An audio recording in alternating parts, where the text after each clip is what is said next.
Sometimes you've created Instagram AI chats, and sometimes they're visible to everyone, but sometimes you might want only you to see that Instagram AI chat. If you want to set it like that, you can do it. In this video, we'll tell you how to do that. To start, open the Instagram application. After that, down here, you can see the Messages button. Click on this Messages button. When you click it, up above, you'll see a button like this. Click on that button. Then, here you'll see your chats. Click on Chats. When you do that, you'll reach AI Studio, and here, under your AIs, you can see every AI chat you've created.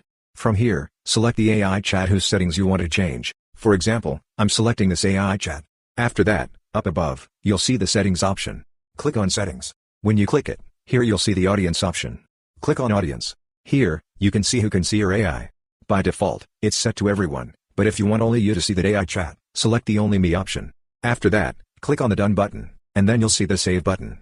Click on Save. When you click it, the settings will be saved.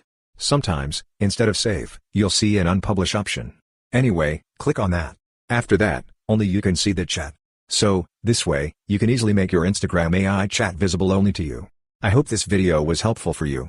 If you found it helpful, consider subscribing. See you in the next video.